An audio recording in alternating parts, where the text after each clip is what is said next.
Why a $100,000 salary doesn't feel rich anymore? For years, Americans were told the same thing. Work hard, get a good education, build your career, and one day when you finally earn six figures, you'll have made it.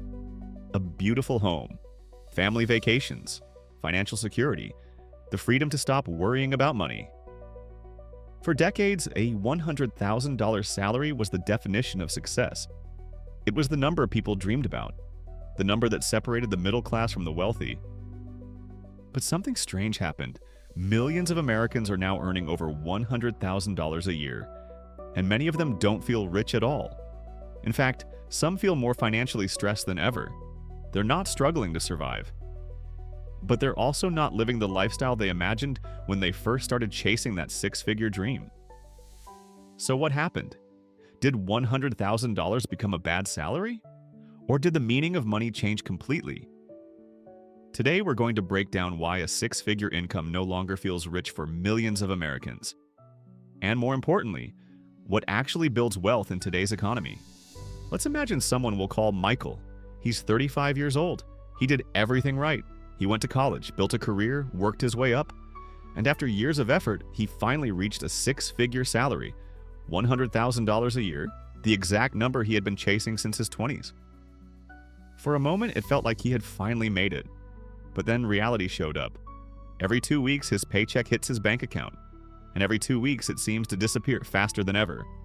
His mortgage, his car payment, health insurance, groceries, utilities, student loans, retirement contributions, a few nights out, a weekend trip here and there.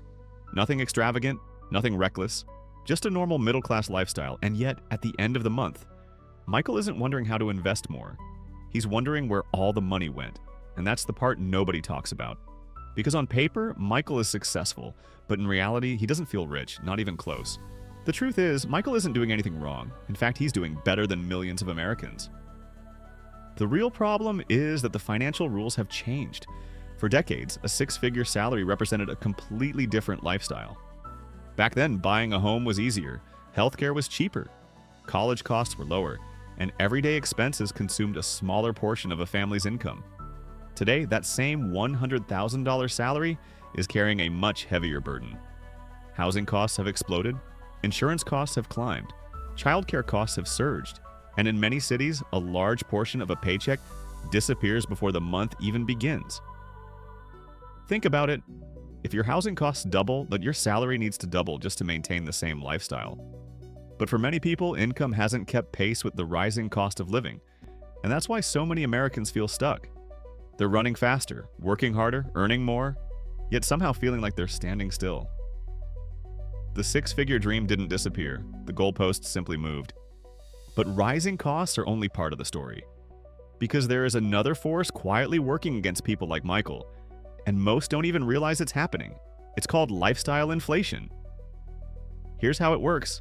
When Michael was making $50,000 a year, he dreamed about the life he would have once he reached six figures. A better apartment, a newer car, nicer vacations, better restaurants, more convenience. And when his income finally increased, so did his spending. Not because he was irresponsible, because he was human.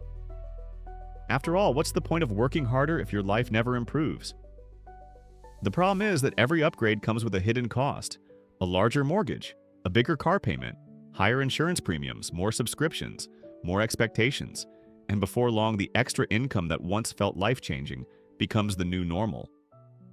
Psychologists call this hedonic adaptation. We quickly get used to a better lifestyle, and once we do, it no longer feels special.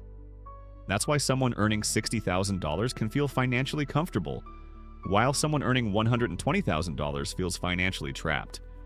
Not because of income, but because expenses expanded to match it. And that's where the six-figure illusion begins.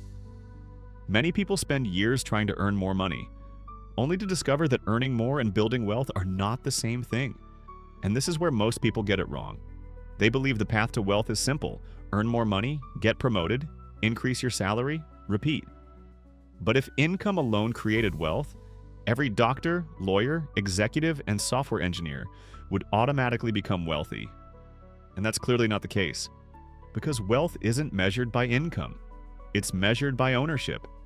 The assets you own, the investments you build, the money that continues working long after you've stopped working for it. That's the difference between someone who earns $100,000 and someone who builds wealth with $100,000. One spends most of their income. The other converts part of their income into assets, and over time that difference becomes enormous. For years, we've been taught to chase a number, $100,000, 6 figures, the salary that was supposed to change everything. And for many people, reaching that number feels like crossing the finish line. But what if it was never the finish line at all? What if it was only the starting point? Because the truth is, a 6-figure income can buy a better lifestyle, a nicer home, a newer car, more comfort, more convenience.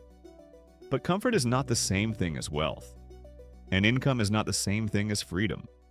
Freedom comes from knowing that your future doesn't depend entirely on your next paycheck. Freedom comes from having choices.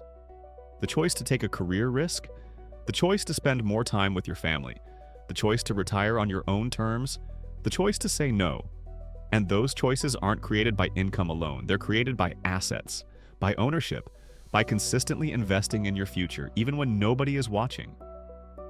That's why the people who build lasting wealth aren't always the highest earners. They're the people who understand one simple truth. Money earned can be spent, but money invested can grow.